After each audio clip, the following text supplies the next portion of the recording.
시편 62편 1절로 12절까지를 우리 함께 합독하십니다. 시작.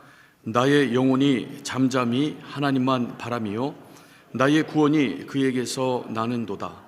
오직 저만 나의 반석이시요 나의 구원이시요 나의 산성이시니 내가 크게 요동치 아니하리로다. 넘어지는 담과 흔들리는 울타리 같은 사람을 죽이려고 너희가 일제히 박격하기를 언제까지 하려느냐. 저희가 그를 그 높은 위에서 떨어뜨리기만 꾀하고 거짓을 즐겨하니 입으로는 축복이요 속으로는 저주로다. 나의 영혼아 잠잠히 하나님만 바라라. 대저 나의 소망이 저로 쫓아나는도다. 오직 저만 나의 반석이시요 나의 구원이시요 나의 산성이시니 내가 요동치 아니하리로다. 나의 구원과 영광이 하나님께 있으며 내 힘의 반석과 피난처도 하나님께 있도다. 백성들아 시시로 저를 의지하고 그 앞에 마음을 토하라. 하나님은 우리의 피난처시리로다. 진실로 전한 자도 헛되고 높은 자도 거짓되니 저울에 달면 들려 있김보다 경하리로다. 탈취한 곳으로 허망하여지지 말며 재물이 늘어도 거기 치심지 말지어다. 하나님이 한두 번 하신 말씀을 내가 들었나니 권능은 하나님께 속하였다 하였었도다. 주여 인자함도 주께 속하였나니 주께서 각 사람이 행한 대로 갚으심이니이다. 아멘. 제가 작년 11월에 하나님의 은혜로 또 교회의 배려로 이렇게 인도를 다녀왔습니다. 짧은 기간 단기 선교를 다녀왔는데 저 나름대로는 많은 것을 느끼고 깨달았고 또 보았습니다.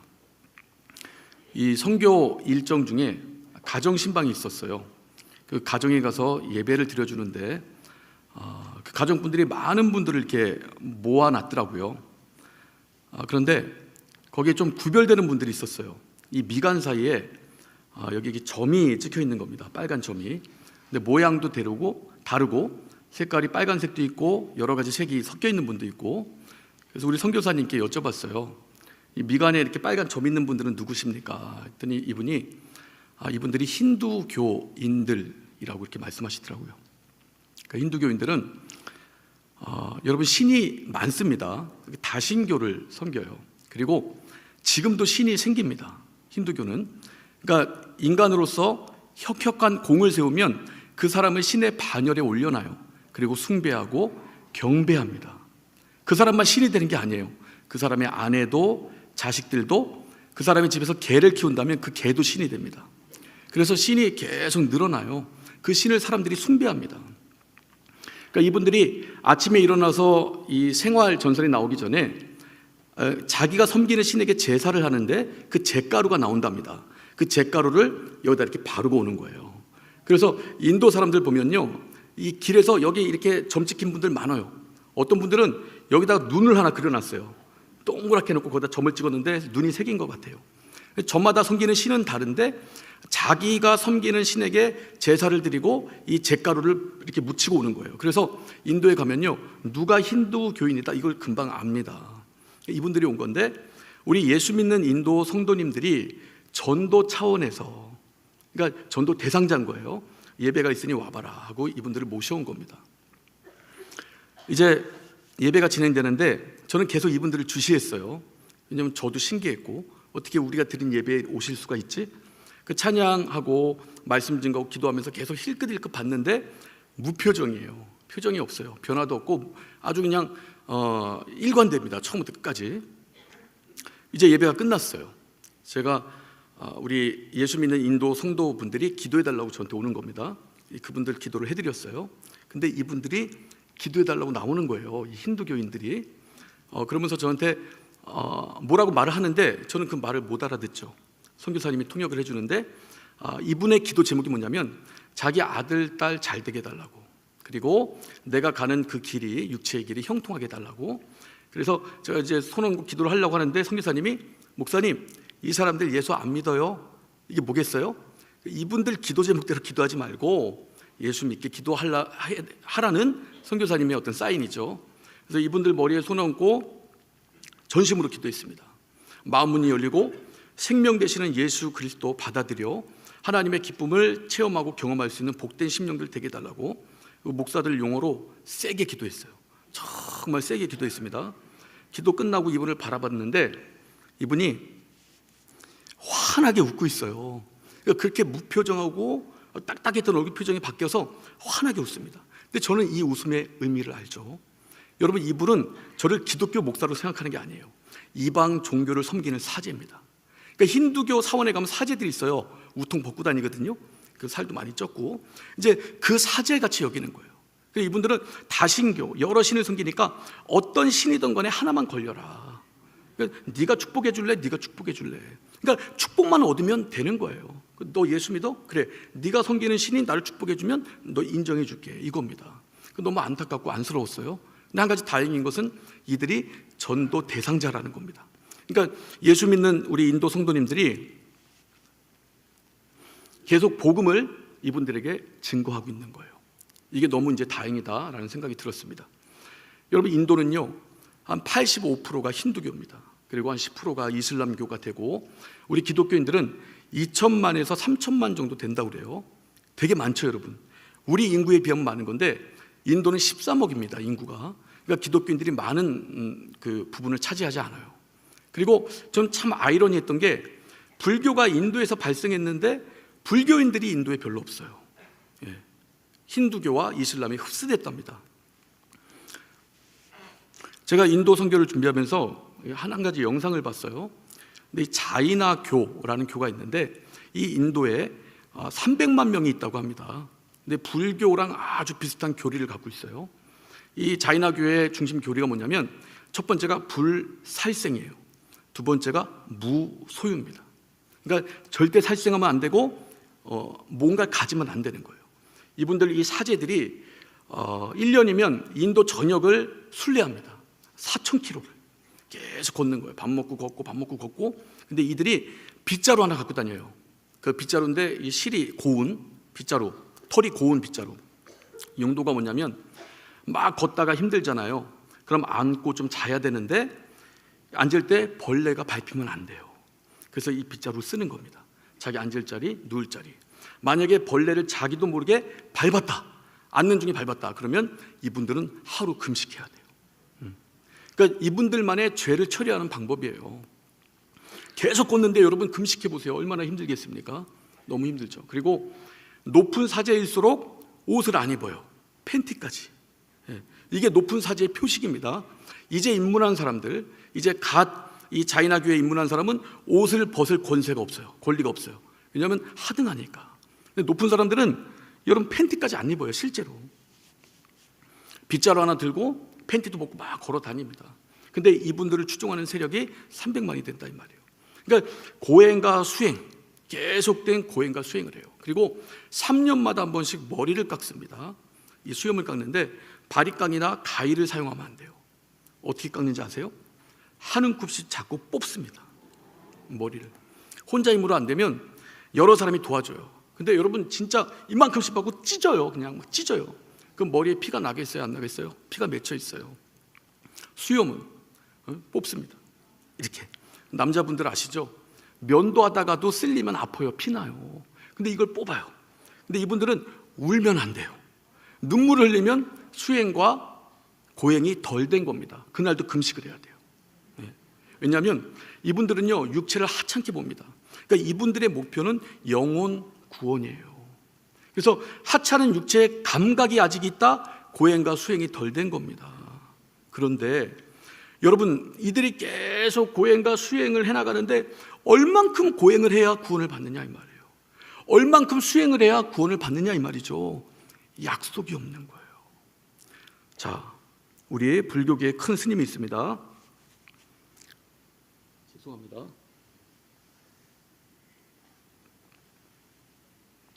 법정 스님 여러분 아시죠? 돌아가셨는데 이분이 이런 말씀을 하셨어요. 제 불교 신문을 보다가 발견했는데 중생들 스스로가 자기 자신을 건지는 것이지 부처가 우리를 건져주는 것은 아니다. 그러니까 불교 핵심 교리가 뭐냐면요, 네가 네 자신을 구원해라. 부처는 너 건져주지 못해. 그는 너를 구원하는 분이 아니야. 그러니까 네가 네 스스로를 구원해야 돼. 여러분 이 말을 딱 보니까 고행하는 이유를 알겠어요. 수행하는 이유를 알겠어요. 그러니까 내가 나 자신을 건져야 되니까 아주 정말 극단으로 나를 치닫게 만드는 겁니다. 계속 고행과 수행을 이어나가는 거예요.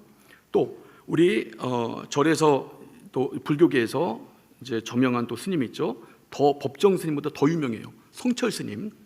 이분 우리가 잘 압니다. 면벽 8년 하신 분이에요. 벽 앞에서 가만히 가부좌 틀고 앉아있고 식사도 그 상태로, 잠도 그 상태로. 대단한 분이죠, 여러분. 어떻게 그렇게 삽니까? 어떻게, 그러니까 몸이 흐트러지지가 않는 거예요. 8년 동안 벽을 바라보고 모든 생활을 8년 동안 그렇게 하는 겁니다. 그러니까 대단한 불교계에서 큰 어른인데 이분이 돌아가실 때 이렇게 말씀하십니다. 그는 마지막 임종 직전에 한평생 남녀 무리를 진리가 아닌 것을 진리라고 속인 죄가 너무 커 나는 지옥에 떨어진다고 회한으로 몸부림치며 천추의 한을 토로했다. 그러니까 진리가 아닌 것을 진리라고 한평생 남녀 무리에게 증거했다는 거예요. 그 죄 때문에 난 지옥 간다는 겁니다. 그러니까 당신이 당신 스스로를 구원할 수 있어요. 고행과 선행을 통해서, 또 수행을 통해서. 이게 진리가 아니라는 거죠. 그리고 부처라는 어떤 중재자가 당신을 구원할 수 있어요. 이것도 잘못된 거랍니다. 여러분, 그걸 깨달아 버린 거예요, 이분이 돌아가시기 전에. 근데 이분은 불교계 큰 어른이시죠, 여러분. 이 어른이 한마디 하는 게 엄청난 파장을 주잖아요. 돌아가실 때 내가 이렇게 고행과 수행을 거듭했는데 이제 나는 극락을 갑니다. 여러분들도 나를 따라오세요. 이 한마디만 했으면 불교는 더 똘똘 뭉쳤겠죠. 근데 이분이 소위 양심 선언을 해버린 거예요. 그러니까 어떤 수행과 고행도, 어떤 가르침도 거짓된 진리였다, 이렇게 증거하고 이분이 생을 마감하신 겁니다. 여러분, 저는 이분이 어떤 인생을 진단하고 떠나신 것 같아요. 그러니까 여러분, 우리 인생은요, 인정하든 인정하지 않든, 싫든 좋든 우리는 죄인으로 태어났습니다. 죄인이 된 거죠, 여러분. 그래서 우리는 죄를 스스로 힘으로 절대 벗어낼 수 없어요. 그리고 이 땅에 있는 누군가가 우리 죄를 대신할 수가 없습니다. 이게 여러분 인생에 내려진 진단이다, 이 말이에요. 이 큰 스님이 이걸 깨닫고 가신 거예요. 근데 인생에 이런 진단이 내려졌다면 어떤 처방이 있어야 되는데 이 땅에 그 누구도 처방을 내리지 못합니다. 단 한 분이 우리 가운데 우리 인생의 제 굴레에서 우리를 벗겨낼 수 있고 구원할 수 있는 단 한 분이 있는데 그분이 누굴까요? 하나님. 그 하나님이 하나님의 아들 예수 그리스도를 이 땅에 보내신다, 이 말이에요. 여러분, 예수께서 이렇게 말씀하세요. 사도행전에 천하 인간에게 구원 얻을 만한 다른 이름을 주신 적이 없다. 또 요한복음에 내가 곧 길이요 진리요 생명이니 나로 말미암지 않고는 아버지께로 나올 자가 없다. 이거 정리해 보면 천하 인간에게 구원 얻을 만한 다른 이름을 주실 분이 없고 주신 적도 없는데 우리 하나님의 아들 예수께서 비로소 하나님, 이 모든 세상을 창조하신 하나님께 나가는 길과 생명과 진리가 되어주신다는 거예요. 그래서 요한복음 3장 16절에 세계인이 가장 사랑하는 성경 구절이랍니다. 하나님이 세상을 이처럼 사랑하사 독생자를 주셨으니 이는 저를 믿는 자마다 멸망치 않고 영생을 얻게 하려 하심이니라. 여러분, 이게 진리다, 이 말이에요. 얼만큼 수행해야, 얼만큼 고행해야 내가 구원을 받아요? 약속이 없어. 근데 우리 기독교 예수께 주시는 말씀은 내 이름을 믿어라, 나를 믿는 자마다 생명을 얻는다. 여러분, 이것이 기독교의 진리입니다. 그리고 인정을 하지 않더라도 모든 인생에게 적용되는 처방이에요. 자, 우리가 신앙을 우습게 여기는 분들이 있어요. 교회에서 누가 마음에 안 들어, 교회가 이따위야, 뭐 이래, 나 예수 안 믿어. 여러분, 생명길을 포기하는 겁니다. 우린 방향을 잘 잡았어요. 여러분, 방향을 잘못 잡은 상태에서 속도를 내는 게 문제입니다. 그러면 정말 허무하게 처량한 외딴 길, 딴 길, 곁길로 가고 말아요. 그러나 우리는 방향을 잘 잡았다, 이 말이에요. 예수라는 생명의 방향을 잘 잡았습니다. 얼마든지 속도를 내도 돼요. 하나님께서 우리를 보증해 주십니다. 우리에게 약속을 주셨어요. 우린 이 예수 그리스도로 충만한 그리스도인입니다. 할렐루야. 우리 믿음이 얼마나 소중한가를 항상 깨닫고 사시는 우리 모두가 다 되길 바랍니다. 여러분, 그 이슬람 사람들, 인도에서도 10%에 해당하는 그 사람들, 그리고 우리나라에 계속 늘어나고 있죠. 이슬람교, 유대교, 기독교 조상을 공유합니다. 아브라함이 우리에겐 믿음의 조상이죠. 이슬람교, 유대교는 혈통의 조상이에요. 아브라함의 아들 이삭과 이스마엘을 통해서 나뉘어집니다. 근데 여러분, 이 이스마엘의 구원관이 재밌어요. 천국관이 재밌습니다. 이들은 어떻게 구원을 받냐? 마호멧이 구원 안 해줘요. 그는 코란을 쓴 자고, 어떻게 구원을 받냐면 내 평생에 선을 행하고 악을 행하는데 이 선과 악을 큰 저울에 답니다. 조금이라도 선이 무거워야 돼. 그럼 구원을 받는 거예요. 조금이라도 악이 무거워. 그럼 지옥 가는 겁니다. 그러니까 이것도 자력 구원이에요. 내 힘으로 구원을 받는 거예요. 그런데 이들이 이렇게 천국을 갑니다. 우리 그 보수적인 이슬람 교인들은요, 이 땅에서 절대 술 안 마십니다. 왠지 아세요? 알라가 지켜보고 있어요. 이들은 다신교가 아니에요. 우리와 같은 유일신교인데 알라가 지켜보고 있습니다. 그 술을 절대 입에 안 댑니다. 그리고 쾌락을 절대 즐기지 않아요. 왜냐하면 무서운 알라가 나를 지켜보고 있기 때문에. 근데 여러분, 이들의 천국에는 아주 희소식이 있어요. 알라가 없습니다. 이들의 천국에 알라가 없고, 이들의 천국에는요, 술이 강같이 흘러요.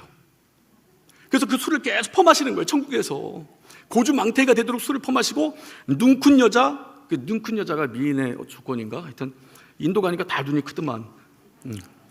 남자고 여자고. 눈큰 여자 수백 명이 나를 섬겨요. 그리고 거기서 막 환락과 쾌락을 계속 즐깁니다. 이것이 이들의 천국관이에요. 뭔가 여러분 좀 거룩함과는 거리가 멀죠. 우리 기독교는 보세요. 우리 죄의 문제, 내 힘으로 안 돼요. 이 땅에 있는 그 어떤 사람도 우리 죄를 해결할 수 없어요. 하나님이 그 처방으로 하나님의 아들을 주십니다. 믿을 때 구원을 받아요. 그리고 우리를 가만 놔두지 않아요. 너희를 고와 같이 버려두지 않고 하나님의 성령을 우리 가운데 주십니다. 그리고 거룩한 하나님을 닮아갈 수 있도록, 죄송합니다 여러분,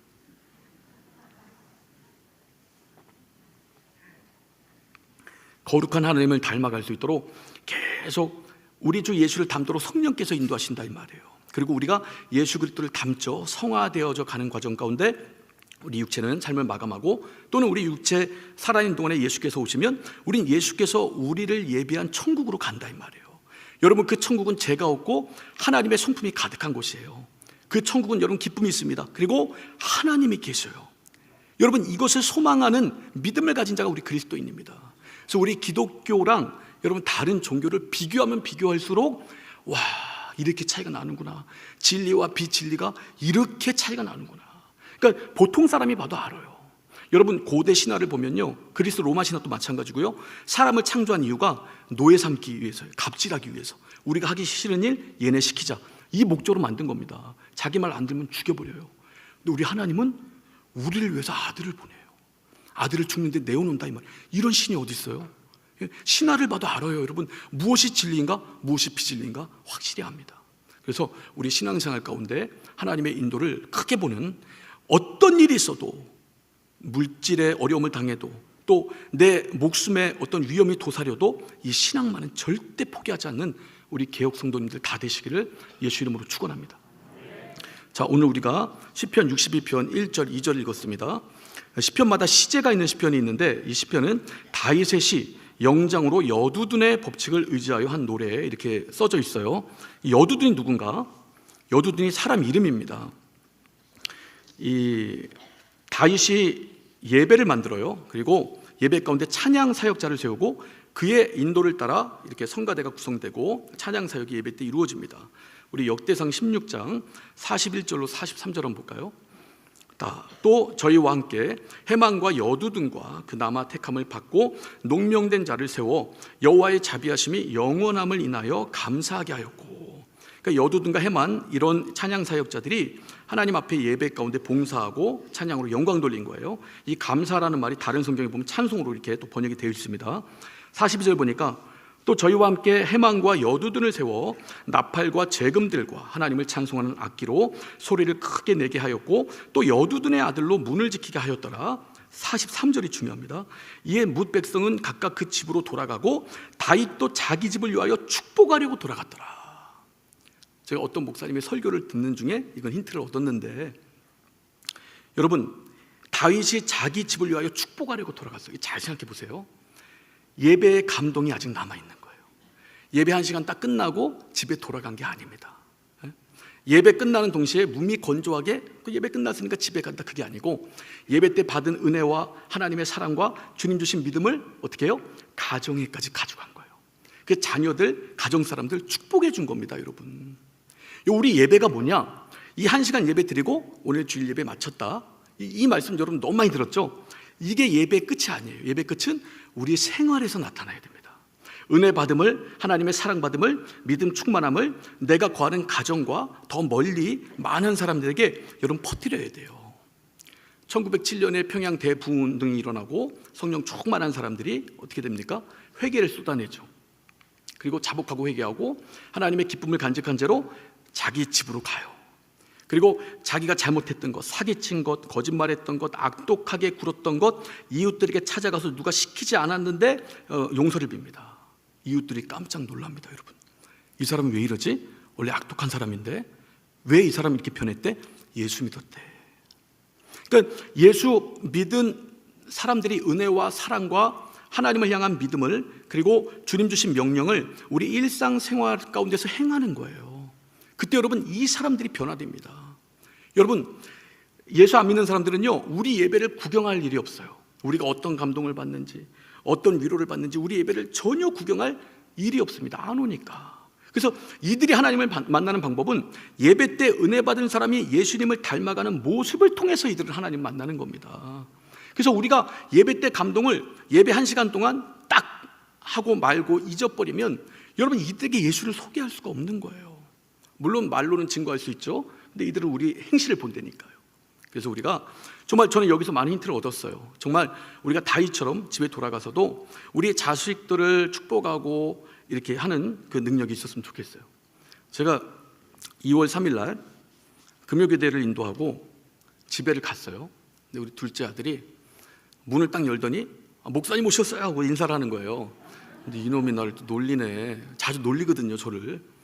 그래서 왜 또 그러냐 그랬더니 엄마가 그날 금요교대를 집에서 이제 엄마랑 애들이랑 봤는데 설교가 끝나고 나서 막 울더래요. 얘가 울면서 막 기도하더래요.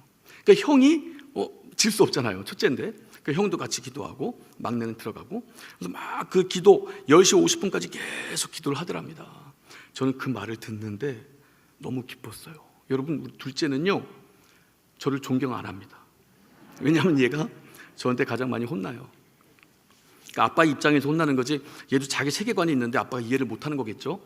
많이 혼나서 아빠가 그렇게 아마 좋은 존재는 아닐 겁니다. 그런데 얘가 설교를 듣고 은혜 받았어요. 이건 사람이 한 게 아닙니다. 하나님이 하시는 거예요. 하나님이 만져주시는 거예요. 전 그때 담대함을 얻었어요. 이야, 하나님이 하시는구나. 물론 제가 설교 때도 하나님이 하신다, 하나님이 하신다 설교하지만 여러분 실제로 심령을 변화시키고 은혜를 통하여 그 심령 가운데 은혜를 충만히 부어주고 은혜를 흘려보내게 하시는 분은 누구냐? 사람이 아닙니다. 목사의 새치혀로 누구를 얼마큼 변화시키겠어요? 자기 자신도 변화 못 시키는데 하나님이 역사하셔야 되는 겁니다. 자, 우리 시편 62편 보면은 시편 62편은 시편을 연구하는 그 신학자들이 이렇게 말합니다.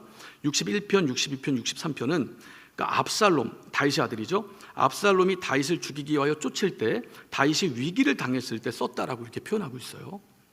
그런 의미, 그런 배경을 중심으로 보면 약간 색다른 감동을 받을 수 있습니다. 자, 우리 1절, 2절 보면 나의 영혼이 잠잠히 하나님만 바라며 나의 구원이 그에게서 나는도다. 오직 저만 나의 반석이시오 나의 구원이시오 나의 산성이시니 내가 크게 요동치 아니하리로다.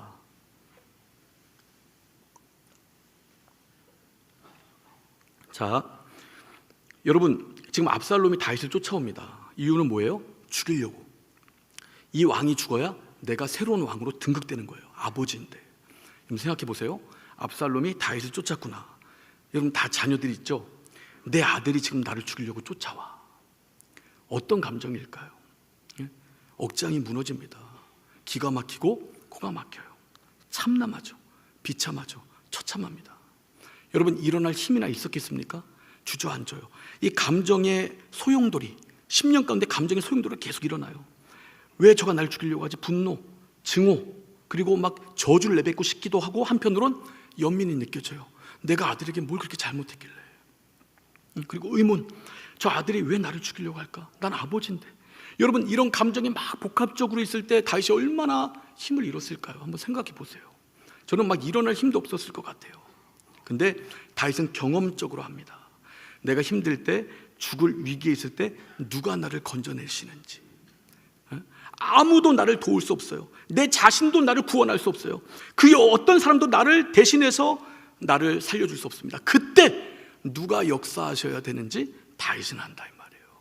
그 다윗이, 저는 위기를 당할 때 그냥 그래 너 나 쫓아와? 나는 하나님이 있어. 하나님, 나의 영혼이 잠잠히 하나님만 바라며 나의 구원이 그에게서 나는다, 이렇게 기도 안 했을 것 같아요. 막 울면서 초절하게, 하나님, 나의 영혼이 잠잠히 하나님만 바라며 나의 구원이 그에게서 납니다. 오직 저는 나의 반석이시오 나의 구원이시오 나의 산성이시니 내가 크게 요동치 아니하리로다. 얼마나 비참함과 처참함을 이렇게 막 혼합한 그 감정의 어떤 그 부산물이 올라오는 고백이겠습니까? 근데 결론은 하나님밖에 없는 거예요. 누구도 나를 구원해 주지 못해. 자, 3절 보면, 넘어지는 담과 흔들리는 울타리 같은 사람을 죽이려고 너희가 일제히 박격하기를 언제까지 하려느냐. 그러니까 인생을 잘 표현한 거죠. 인생은 넘어지는 담과 같아요. 흔들리는 울타리 같습니다. 여기 말하잖아요, 여러분. 내가 크게 요동치 아니하리로다. 그러니까 요동했다는 거예요. 다윗이 감정의 요동을 겪고 있다는 겁니다. 얼마나 힘들었겠어요. 막 이 넘어지는 담처럼, 흔들리는 울타리처럼 너무 큰 위기를 맞는 거예요. 우리가 여러분 문제가 닥치면 하나님이 바로 생각 안 나잖아요. 어렵고 힘들고 그 감정을 겪을 만큼 다 겪어야 됩니다. 이 방법 해볼까? 저 방법 해볼까? 누구에게 부탁을 해볼까? 내가 한번 스스로 뚫고 나가봐? 안 되는 걸 알아요. 그때 우리는 살아계신 하나님을 의지한다 이 말이에요. 내 영혼이 하나님만 바랍니다. 잠잠히, 이건 침묵이란 뜻입니다. 그 침묵하면서 살아계신 하나님을 바라는 거예요. 자, 4절 보니까, 저희가 그를 그 높은 위에서 떨어뜨리기만 꾀하고 거짓을 즐겨하니 입으로는 축복이요 속으로는 저주로다. 여러분, 성경은 압살롬을 이렇게 표현합니다. 우리 사무엘하 14장 25절을 보면요, 온 이스라엘 가운데 압살롬같이 아름다움으로 크게 칭찬받는 자가 없었으니 저는 발바닥부터 정수리까지 흠이 없습니다. 여러분, 한 인물을 이렇게 표현한 구절을 저는 성경을 못 봤어요. 정말 얼마나 대단하면 아름다움으로 너무 칭찬을 받고 머리 정수로부터 발바닥까지 흠이 없다는 거예요. 그럼 말이면 말, 사람을 설득해내는 능력, 언어 구사력, 그리고 외적인 부분, 어떤 설득력, 친화력, 모든 것을 다 갖춘 사람인 겁니다. 그런데 여러분, 이 압살롬이 이제 다윗에게 재판받으러 오는 사람들 앞에서 그들을 만나요. 그리고 뭐라고 말하냐면, 나는 당신 문제를 해결해 줄 수 있는데 지금 있는 왕은 당신의 문제를 해결할 만한 사람을 세우지 않았습니다. 당신 문제에 관심도 없을 겁니다. 이거 어떡하죠? 그러면서 4년 동안 모든 사람들의 마음을 사버립니다. 그럼 성경은 이걸 이렇게 표현해요.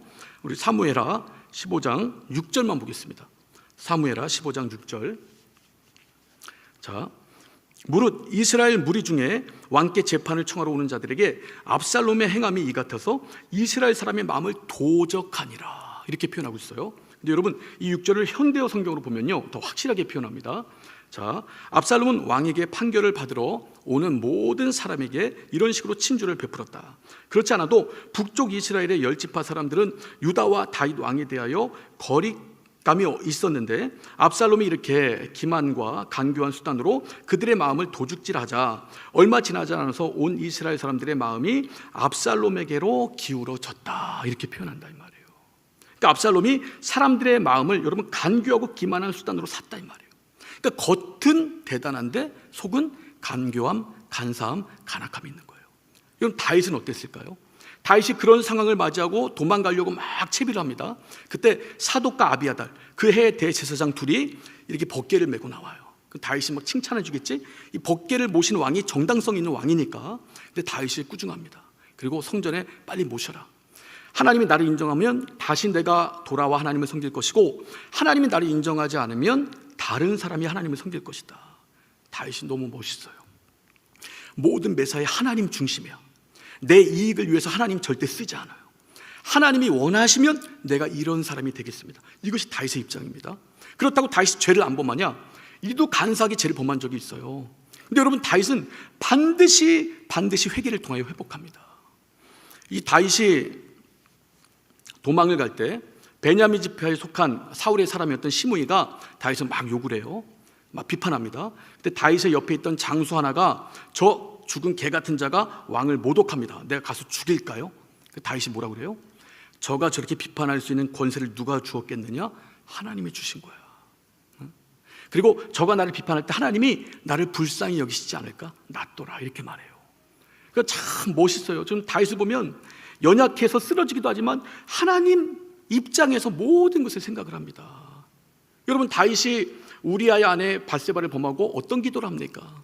하나님, 나에게 정직한 영을 새롭게 하시고 나를 주 앞에서 쫓아내지 마시고 주의 성실을 거두지 마소서, 이렇게 기도한다 이 말이에요. 눈물로. 그래서 정직과 진실을 회복해버리고 만다 이 말이에요. 하나님은요, 간사하고 교만한 사람은 그에 맞게 상대해 주지만 정직하고 진실한 사람을 통해서 일하십니다. 자, 우리 성경 보겠습니다. 잠언 2장 6절 8절. 자, 우리 한번 함께 읽어볼까요? 시작. 대저 여호와는 지혜를 주시며 지식과 명철을 그 입에서 내시며 그는 정직한 자를 위하여 완전한 지혜를 예비하시며 횡실이 온전한 자에게 방패가 되시나니 대저 그는 공평의 길을 보호하시며 그 성도들의 길을 보전하려 하심이니라. 그러니까 하나님은 지혜를 주시고 지식과 명철을 주시는데 정직한 자를 위하여 완전한 지혜를 예비하시는 분이에요. 그러니까 누구에게 주시느냐? 정직과 진실을 갖춘 자에게 주신다는 겁니다. 또 이사야 26장 7절. 자, 함께 읽겠습니다. 시작. 의인의 길은 정직하며 정직하신 주께서 의인의 적경을 평탄케 하시도다. 하나님이 왜 정직한 사람을 좋아하느냐? 하나님이 정직하신 분이기 때문에 그래요. 정직이 하나님의 성품입니다. 그래서 정직한 자를 하나님이 돕는 거예요, 여러분. 자, 그리고 5절, 6절, 1절과 2절이 이제 반복되죠. 그리고 7절, 나의 구원과 영광이 하나님께 있으며 내 힘의 반석과 피난처도 하나님께 있도다. 다시 한번 고백을 하고, 자, 8절에 보면 백성들아 시시로 저를 의지하고 그 앞에 마음을 두어라. 하나님은 우리의 피난처 시리로다. 자, 다윗이 믿음이 살아나니까 백성들을 권면하는 겁니다. 우리 그렇잖아요. 내가 평안하고 내가 믿음이 있고 내가 은혜를 충만히 받으면 우리 옆 사람에게 증거하게 돼요. 엄청난 믿음의 복을 이 백성들에게 막 선포하는 겁니다. 자, 9절 보니까 진실로 천한 자도 헛되고 높은 자도 거짓되니 저울에 달면 들려 있기보다 경하리로다. 이 어떤 목사님의 설교를 듣는데 아프리카 사람이 온 거예요. 겨울에. 우리 여러분, 겨울에 우리 한국에는 입김이 나오잖아요. 그러니까 이 목사님은 당연히 입김이 나오는데 이분이 뭐라고 고백을 하냐면, 목사님, 내가 내 숨을 처음 봅니다. 입김이 숨이에요, 숨. 그러니까 입김처럼 여러분 경해요. 우리 인간의 갖고 있는 모든 것들이 10절 보면 포악을 의지하지 말며 탈취한 것으로 허망하여지지 말며 재물이 늘어도 거기 치심치 말지어다. 왜냐하면 입김이 끝나는 순간에 우리 죽음이 뭐예요, 여러분? 숨을 들어 마셨는데 안 나오면 죽는 거예요. 이게 인생입니다. 이렇게 연약한 자들이 인생인데 인생 가운데 얻은 것들이 우리에게 얼마나 큰 힘이 되겠습니까? 다윗은 말하는 거예요. 하나님이 한두 번 하신 말씀을 내가 들었나니 권능은 하나님께 속하였도다. 그러니까 진정한 힘이 누구에게서 나오느냐? 오직 살아계신 하나님에게서만 나온다 이 말이에요. 그 살아계신 하나님. 자, 주여 인자함도 주께 속하였사오니 주께서 각 사람이 행한 대로 갚으심이니이다. 자, 그 하나님은 행한 대로 갚아요. 악한 자는 그대로 갚고, 그리고 연약하지만 하나님을 의지하는 자는 인자함으로 갚아주십니다. 여러분 10분만 더 설교할게요. 죄송합니다. 12시인데요. 이 말을 해야 제가 좀 안심을 하고 설교를 할 수 있을 것 같아요. 자, 제가 인도를 이제 갔는데 기억나는 가정이 있습니다. 인도에도 우리나라보다 더 심하게 코로나가 거쳐갔어요. 여러 사람이 죽었습니다. 교회 한 일꾼이 있어요. 너무나 교회에서 신실하게 봉사를 한 남자 성도님이십니다. 이분은 가정에서도, 여러분 인도는요 지금도 가부장적인 문화가 있어요. 그래서 남편이 아내를 때리는 게 일반으로 볼 수 있는 모습이고요. 그리고 남편이 돈을 못 벌어도 집안에서 큰 소리 칩니다. 여성은 대항하지 못해요. 그런 분위기가 깔려 있습니다. 근데 이 남성은 아내에게 너무 잘해준 거예요. 그러니까 일반 남성 같지 않아요. 설거지며 빨래며, 그러니까 아내 막 안마도 해주고 자녀들에게도 좋은 아빠고. 그런데 이분이 코로나 때문에 돌아가셨어요. 교회가 놀랐고 이 가정이 놀란 거예요. 이 사전 얘기를 듣고 제가 신방을 간 겁니다. 설교를 하는 중에 저도 모르게 바깥 분이 코로나로 돌아가셨다는 얘기를 들었습니다 라고 입을 이제 말을 꺼냈는데 통역이 안 나와. 선교사님이 통역을 해줘야 되는데 가만히 계셔. 보니까 이분이 울고 계시는 거예요. 이 그 아내분과 이분이 눈이 마주친 겁니다. 그래서 아내도 울고 이분도 울고, 이제 이분이 마음을 다잡고 통역을 하는데 이제 내가 울컥대네. 내가 막 울컥울컥대서 말을 못 하고 있고, 그러면서 제가 어떤 생각을 했냐면, 사람이 어떤 말을 한든 이분이 위로가 되겠는가. 지금 하나님이 역사하셔야 이분이 위로가 되겠구나라는 생각을 했습니다. 제가 여러분 어떤 목사님의 간증을 듣는데, 이 목사님이 당뇨병 때문에 이제 망막 박리가 일어났어요. 6번 수술을 했는데 6번 다 실패했습니다. 그래서 거의 실명 직전에 갔어요. 보이는 게 없어요. 그러니까 이분이 하나님을 원망합니다. 내가 목회를 이렇게 했는데 하나님 뭡니까? 그리고 세상이 싫은 거예요. 다 미운 거예요. 침대에 있는데 침대 커튼을 확 쳐버렸어요. 누구도 보기 싫고 누구도 상대하기 싫어요. 근데 이 안과 병동에 2살짜리 애가 입원을 합니다. 이 애가요, 놀다가 쓰러졌는데 빼쭉한 게 눈을 찔러버린 거예요. 그래서 실명이 됩니다. 이 애가 실명된 이제 돼서 입원해 있고, 엄마가 얘를 보는데 엄마가 죄책감이 참 심했겠죠. 엄마가 아이를 들고 찬양을 하는 거예요. 하나님은 너를 지키시는 자. 찬양을 하는데 목사님이 우스운 겁니다. 애가 젖골이 됐는데 찬양이 나와. 이 생각을 하는 거예요. 그때 목사님이 환상이 열려요. 이 목사님이 실명됐다고 했잖아요. 보이는 게 없는데 이 엄마가 애를 어떻게 들고 있는가가 보이는 겁니다. 그리고 얼마나 사랑으로 찬양을 해주고 있는가가 보이는 거예요. 근데 그 뒤에 예수님이 이 엄마를 안아주고 있는 거예요. 예수님이 이 엄마를 안아주고 있는 겁니다. 이 목사님이 눈물이 터졌어요. 이 커튼을 팍 젖히고 뭐가 보이겠어요? 더듬더듬 오는 겁니다. 자매님이 찬양할 때 예수님이 자매님을 안고 있었어요. 이 말을 들으니까 이 엄마가 주저앉아 버려요. 막 엉엉 웁니다. 하나님은요, 그 시에 시험 든 목사와 상심한 성도와 아기 3명을 동시에 위로해내십니다. 여러분, 이것이 하나님의 능력이에요. 여러분, 우리가 힘들어요. 교회 개혁도 힘들고요, 우리 가정에 힘든 일 많습니다. 아픈 분들은 계속 아파요. 어제 장례식을 갔다 오는데 이분이 암이 걸렸어요. 근데 이분과 잠깐 얘기를 나누는데 나는 왜 좀만 걸어도 숨이 안 쉬어지지? 이 말씀을 하시는데 그땐 건성으로 들었어요. 집에 와서 기도를 하는데 이분 말이 계속 떠오르는 거예요. 나는 왜 숨이 안 쉬어지지? 이렇게 고달픈데 목사는 그냥 스쳐간 거예요. 그때라도 기도를 해주고 좀 해주면 좋은데 이게 계속 생각나. 나는 왜 숨이 잘 안 쉬어지지? 여러분, 우리가 맞닥뜨린 문제는요, 너무 큽니다. 우리 힘으로 안 될 때 많아요. 여러 사람이 우리 도와줘요. 됩니다. 될 수도 있는데 한계가 있어요. 여러분, 우리가 이걸 깨닫습니다. 우리 애들은 왜 이렇게 변화가 안 되지? 우리 남편은 왜 여직이 이렇지? 우리 아내는 왜 이렇지? 나는 주의 마음을 가지고 주의 법대로 사업을 하는데 우리 사업은 왜 이렇게 물질이 이렇게 돌지 않지? 내 직장은 언제까지 이렇게 힘들어야 되지? 문제투성이에요. 내가 해보죠. 근데 한계가 있어요. 남이 날 도와줍니다. 한계가 있어요. 그때 우리가 어떻게 해야 되는가 이 말이에요. 어떻게 해야 되겠는가? 여러분, 이 고백이 우리 고백이 돼야 됩니다. 나의 영혼아, 잠잠히 하나님만 바라라. 대저 나의 소망이 저로 쫓아 나는도다. 할렐루야. 이 고백이 우리 개혁 성도님들 모두의 고백이 되기를 예수 이름으로 축원합니다. 자, 이 시간 기도하실 때 하나님, 우린 연약합니다. 우린 부족합니다.